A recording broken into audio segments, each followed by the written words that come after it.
Hi, welcome to Tea Time. This is Vincent. This is Frank. And we're here in Stoke in Pasig, which is a custom motorcycle shop. And what are we going to talk about today, Frank? We're talking about number plates, or in particular number plates for these kind of things. You know, it's pretty hot out there, so let's have a drink first. Wrong. Tea time. Please. Cheers. So, not too long ago, a law was passed requiring motorcycles to have two plates, one in front and one in back. What do you think about that, Frank? It doesn't make very much sense, and it has certainly upset the motorbike community just a little bit. Just a bit. There's a big unity ride. I mean, I've been to some of these unity rides, and they were always impressive, but the last one was just like, oh my god. Off the charts. Yeah, I've never seen, I mean, I've lived in the Isle of Man, right? We get a lot of, I've never seen this many bikes in one place in my life. Really, huh? It's unbelievable. I just saw the photos, and they took up that whole corner of EDSA and more. And I had, the funny thing was, I had a lot of like car friends. It's like, oh, there's someone considerate, they blocked my traffic. It's like, that's the idea, it's a protest, you know? So I couldn't turn in, it's like, exactly, they made their point, they're angry. And I think they're rightfully angry, because it's not a good idea. You know, I ride a motorcycle, and within the groups that I circulate, nobody agreed with the law. It's just crazy. I think we're probably one of the very few countries that has such a law. I know one other country. I remember being in Indonesia and seeing bikes with two plates. There might be others, but that's the only one I know right off the top of my head now that I believe does still have that law. It may have changed by now, but it certainly used to. I don't think anybody's objecting to the fact that motorcycles should have clearly visible plates. No, of course especially in the back, right? Exactly, you should have a standard. Standardized, visible. I mean, I think, to be honest, I think the current plate is a little too small, so it's kind of hard to read. And you know, you go to Europe, you go to London, you go to, I was just in Bangkok the other week, and the plates are fairly sized. I mean, they're Germany, we have standard size, and they are machine readable, so the cameras can read them. There you go. The cops can, of course, read them on the side of the road. Right. And that's really all you need, and we don't need two plates. You know, when I read that they had enacted this law, it kind of snuck up on us, because I don't think many people knew that this was going to happen. Next thing we know, it was signed into law. It was sort of on the books for a while, but yeah, I agree, it was kind of snuck through and kept pretty low, because they obviously knew it's going to upset hundreds of thousands of people, literally. And to think that the president himself rides a motorcycle, so he should kind of be a little aware of these issues. He's now kind of suspended it, right? Even though they're saying he can't do that and things, but yeah. So I think the protest, the unity ride, and all the public discussion that we're seeing has really caused some of these the lawmakers and the president to kind of step back a bit and reconsider this law. Maybe, hopefully, I mean, look, the reason they bring this in is, as far as I can take from all the he said, she said, the police wants to be able to catch criminals easier. That's why they want the second number plate, so the criminal does something. Right. There's only one fundamental problem with this idea.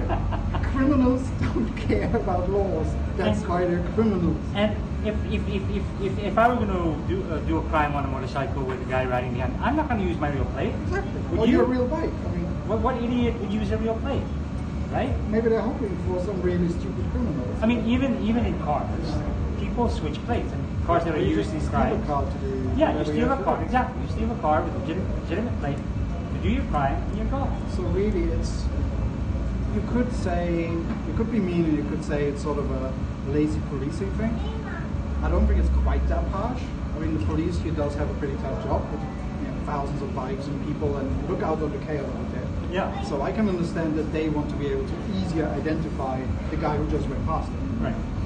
But putting a second plate on the front will do absolutely nothing. And that's the thing. So you see a crime committed, they're going to pass you. What you're looking at is the rear plate. Exactly.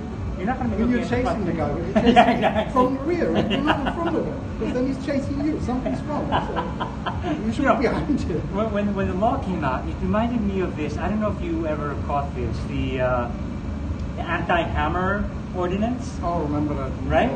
So there are malls where criminals would buy a hammer in the hardware store, use the hammer to crash the glass casing of a jewelry shop, and steal all the jewelry. So their solution was ban hammers and malls. ban hammers and malls. Because you can't use anything else to break glass. Right. I mean, an elbow won't do. You know. So I think maybe the police should more look at other ways that maybe technology can help them. I know that, for example, if you're in the UK, some people aren't fans of these things, but I do think they have their use. If you have ANPR, automatic number plate recognition, they track bikes automatically. If they check the rear plates, there's no escape. If you have that kind of technology, if you have more CCTV, if you have more police on the ground. And I think you and I talked about this before we went on air, Frank. I think you and I both agree that the long-term solution is really to improve the capacity of our law enforcement to detect and prevent crime. So this would be breaking into syndicates, the gun for hire syndicates. That means easy. You will do absolutely nothing by putting a number plate on the bike. It will achieve nothing. I mean, as I said, if I were to commit a crime on a motorcycle, I'd just fake a plate. Exactly. Right? Or steal a plate. Criminals will not care. It's like, stealing is illegal. I'm a criminal. You don't. The thing is, criminals commit crimes thinking they get away with it. That's kind of the idea, right? Right. If you're a career criminal, you're not stealing someone or shooting someone thinking I'm going to get caught. No. So you find ways to avoid detection again. So what stops me from putting a fake plate on the front? I mean, it's just. The intention is good, but it's not the solution for the problem that it is. So I agree with you. I think the intention is good to try to stop crime, to try to prevent it, but there are other ways. Exactly. It's beefing up the capacity of the police. Use technology. Especially as you said, sort of what do you call it? Electronic detection. ANPR. Automatic number plate recognition. Automatic number plate recognition. You can even put it on police motorbikes and on police cars. It doesn't have to be static camera. Okay. So they can read. They can read the plates. They can read plates as they drive along. Yeah, that's kind of scary, but okay. I do find it intrusive, and there are privacy issues. There are privacy issues. But used correctly, it's a good tool. If there are safeguards in place, it's a good tool to have. So there are solutions, and I don't think putting a plate in the front of a bike, and there are numerous problems. One is a lot of motorcycles just do not have a place where you can put a place. It's not designed. It's not designed. Second is it is a danger. Yes. To the motorcyclist himself and people behind. We've seen we've seen plates getting lost and flying off, and that's quite possible that it might happen with because the thing about a motorcyclist is they're not protected with the exception of their helmet. Exactly. Slice it comes loose. It's another piece of debris there. So plus, then of course we have the issue with I'm not going to name any agencies. Coming up with the plates. Yeah, exactly. You've seen the issues we had getting a plate on your car. Right. Now suddenly all the millions of bikes, there's millions of bikes in the Philippines. The Philippines is actually, it's the odd one out in Asia where car sales are going down, bike sales are going up. Every other country, if you go to Vietnam, I've been to Vietnam recently, a friend of mine lives there. It's like everyone's getting cars now. Like nobody wants bikes anymore. Here's the opposite. Traffic's so bad, everyone wants rid of their cars and gets their bike. Yeah. So they can't even get the plates right for motor vehicles. Yeah. How is this going to work? I have no idea. I have no idea. So use something else. Use technology. Use, maybe different policing tactics. More cops out there is never a bad thing if you have more cops on the beat. Yeah, and just equip them, train them, and if there are gun for hire syndicates, they can do undercover operations to break into these gun for hire operations. Honestly, you could just, you see them in Makati all the time. They look quite scary. The black uniform, it's a rapid mobile response unit or something. Have more of these guys, like cops on bikes patrolling. Yeah. You go to, when I lived in Greece, they do it a lot, because Greeks ride like they're crazy, right? If you think traffic here is nuts, go to Athens. It's worse. 1,000 times. And they never wear their helmet, because the hair could be affected. But the cops there, they're always right.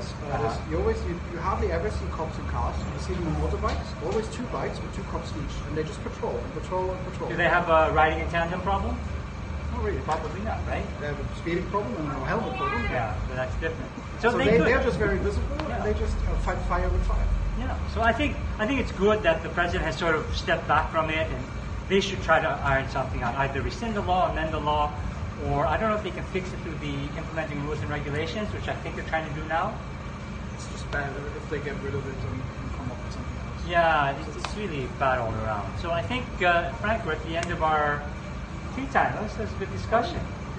So, I'd like to thank JV Borromeo and Stoke for allowing us to film in their shop here. They have beautiful bikes displayed here. And if you want to stop by and visit them.